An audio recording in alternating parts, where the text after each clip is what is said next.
মন ভেঙে গেলে করণীয় কি? এটা খুবই গুরুত্বপূর্ণ একটি বিষয় এবং আমাকে অনেকেই বলে যে হুজুর my heart is totally broken, আমার মনটা ভেঙে চুরে চুরমার হয়ে গিয়েছে, হোয়াট ক্যান আই ডু, আমি কি করতে পারি?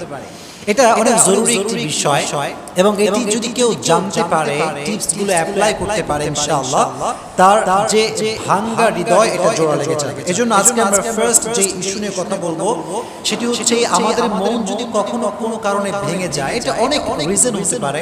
কেউ কোনো আঘাত দিয়েছে, কেউ কষ্ট দিয়েছে, কিংবা কোনো একটা সম্পর্ক ছিল ভেঙে গিয়েছে, বিভিন্ন রিজনে আমাদের হার্টটা ব্রেক হতে পারে, এটা ভেঙে যেতে পারে। তো আজকে আমরা জানবো তিনটি উপায় যেটা অ্যাপ্লাই করলে আমাদের মনটা ভালো থাকবে, আমাদের ভাঙ্গা হৃদয়ে জোড়া লাগবে। আপনারা সবাই শুনবেন তো ইনশাআল্লাহ? মাশাআল্লাহ। যখন আপনার মনটা ভেঙে যাবে, ফার্স্ট খুব মনোযোগ দিয়ে একদম চোখে চোখ রাখেন, হৃদয় থেকে শুনবেন, কান দিয়ে শুনতে হবে না, হৃদয়ের একটা কান আছে, এটাকে খেলা করা। যদি মন কখনো ভেঙে যায়, যদি হৃদয়টা কখনো ভেঙে চুরমার হয়ে যায়, যদি ভেঙে যায় কখনো, এটাকে ঠিক করার জন্য, কষ্টকে হালকা করার জন্য জাস্ট গো টু দ্য গ্রেভইয়ার্ড, কবরস্থানে যান। যদি মন কখনো ভেঙে যায়, অনেক ডিপ্রেশন, কেউ কষ্ট দিয়েছে, কেউ আঘাত দিয়েছে, মনটা ভেঙে চূর্ণ বিচূর্ণ হয়ে গিয়েছে, যদি এটাকে ঠিক করতে চান, জাস্ট গো টু দ্য গ্রেভইয়ার্ড, কবরস্থানে যান। কবরস্থানে গিয়ে যে কবরটা আছে, মেয়েদেরকেও বলছি, ছেলেদেরকেও বলছি, কবরস্থানের দিকে তাকাবেন, যে কবরগুলো আছে কবরগুলোর দিকে তাকায় ভাববেন, হায় রে হায়, আজ আমি যেমন আছি কাল কিন্তু সে তেমনই ছিল, আর আগামীকাল আমি তেমন হব আজ যে যেমন আছি। এটা আপনি ভাববেন যে মানুষটা আছে কবরে শুয়ে আছে, তার অভিমান ছিল, রাগ ছিল, ভালোবাসা ছিল, সব ছিল, কিন্তু দিন শেষে সব কিছু শেষ হয়ে গিয়েছে। দ্যাট মিন্স ये जो दिन है ये दिन खत्म होने वाला है, ये हमेशा रहने वाला नहीं है।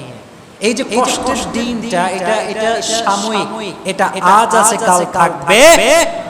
These days are temporary, so don't be sad, don't be frustrated.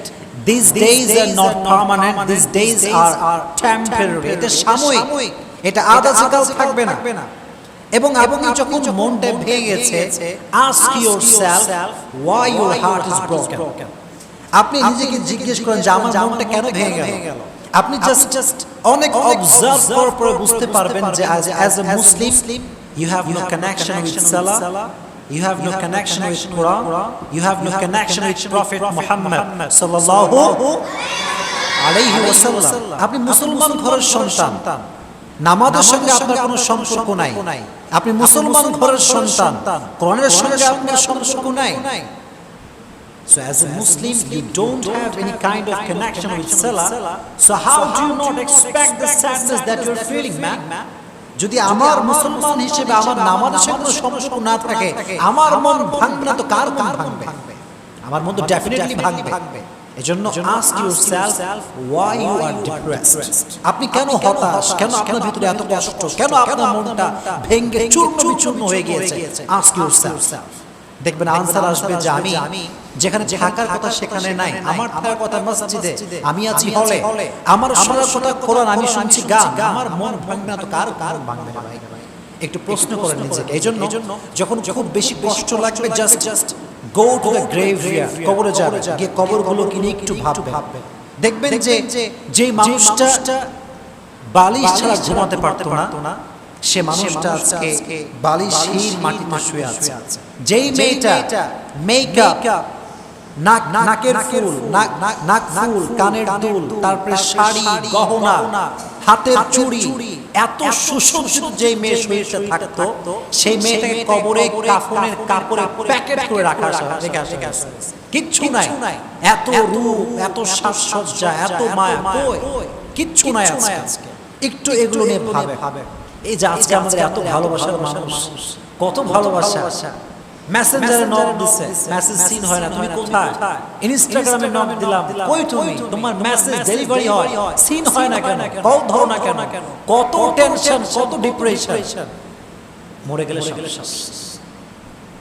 মরে গেলে সব শেষ, কেউ আর খবর রাখে না, কেউ নক দিতে পারে না, কেউ আমাকে নিয়ে চিন্তা করবে না। এটা নিয়ে একটু ভাববেন, দেখবেন যে আপনার যে পেইনটা আছে, আপনার মন যে ভেঙে চূর্ণ বিচূর্ণ হয়ে গিয়েছে, আপনি বুঝবেন যে এটা কিছুই না, আপনি ওভারকাম করতে পারবেন।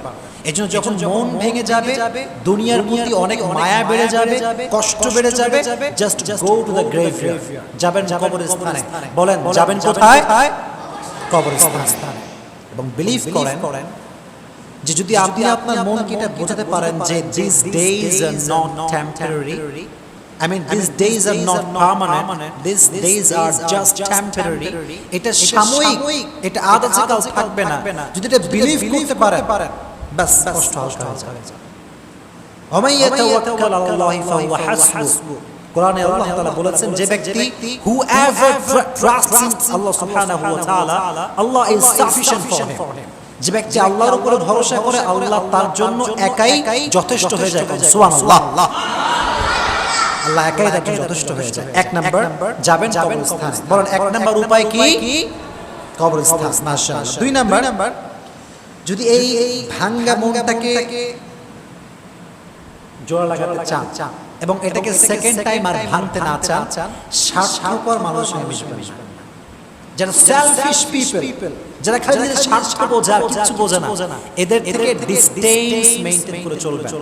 কারণ স্বার্থপর মানুষ অলওয়েজ আপনাকে ভেঙে দিবে, জোড়া লাগাবে।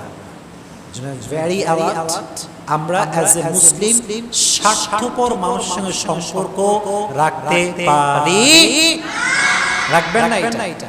এরা খালি আপনার মন ভাঙবে, আপনার ছাগা দিয়ে ব্যাগ করে।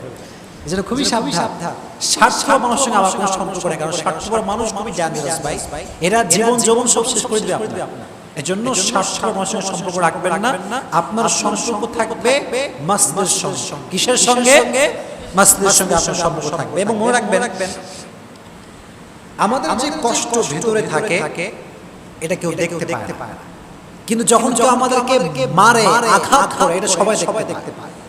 মনে করেন যে আমাকে কেউ একটা ঘুষি দিছে, আমি চিল্লাম, উফ, একটা আওয়াজ করলাম, সবাই শুনলো, সবাই বুঝলো। কিন্তু আমাকে যদি কেউ কথা দিয়ে আঘাত করে, এটা একদম এখানে যায়। এই কষ্ট কেউ দেখতে পায়। এজন্য তারিক জান বলতেছিলেন সেই দিন যে जो जख्म ज़बान से उसकी आवाज निकली है उसको हर कान ने सुना है, लेकिन जो जख्म की आवाज दिल पे होता है ना, वो किसी को सुनने में नहीं आता। যে জবানের আঘাত, মানে আঘাত দিছে মানুষ, আমি চিল্লাইলাম, করলাম, এটা তো সবাই শুনতে পায়, কিন্তু যে মনে আঘাত করে এই আওয়াজটা কেউ শুনতে পায় না, শুধুমাত্র শুনতে পায় একজন, তিনি কে? এটা শুধুমাত্র আল্লাহ তাআলা শুনতে পান। এজন্য স্বার্থপর মানুষদের সঙ্গে মেশা যাবে। দুই নাম্বার।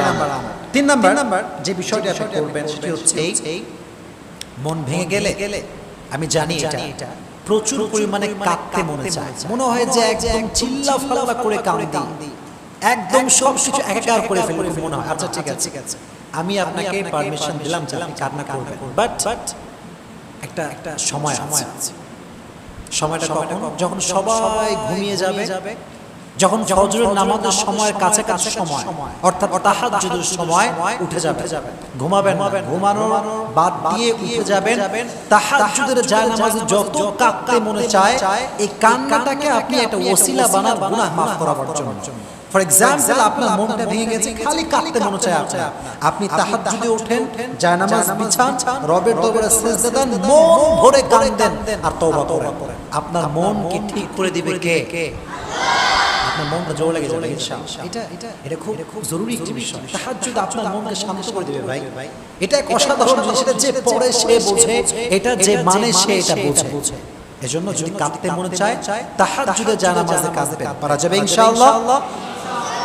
আর সকলে একটু দোয়া করবেন বেশি বেশি, আমার সঙ্গে পড়েন, রব্বানা আতিনা ফিদ দুনিয়া হাসানা ওয়া ফিল আখিরাতি হাসানা ওয়া কিনা আযাবান নার। রব, তুমি আমাকে দুনিয়ার সমস্ত কল্যাণ দান করো এবং আখিরাতের সমস্ত কল্যাণ দান করো এবং আমাকে জাহান্নামের আগুন থেকে বাঁচাও। সকলেই পড়েন আমিন। এই দোয়াটা বেশি বেশি পাঠ করুন। তাহলে আমরা উপায় জানলাম তিনটা। এক নাম্বার, যদি মন খুব বেশি খারাপ হয়ে যায়, মন ভেঙে যায়, কবরস্থানে গিয়ে মৃত্যুর কথা স্মরণ করব, কবরকে নিয়ে ভাববো, এক নাম্বার। দুই নাম্বার, যদি মনকে আর ভাঙতে না চাই, তাহলে আমরা কখনো স্বার্থপর মানুষদের সঙ্গে সম্পর্ক রাখবো না।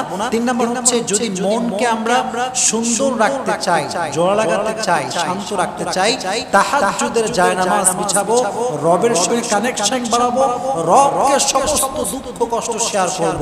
পারা যাবে ইনশাআল্লাহ। আল্লাহ রাব্বুল আলামিন এই বিষয়ে আমাদের সবাইকে আমল করার তৌফিক দান করুক। আমরা সকলে পড়ি আমিন।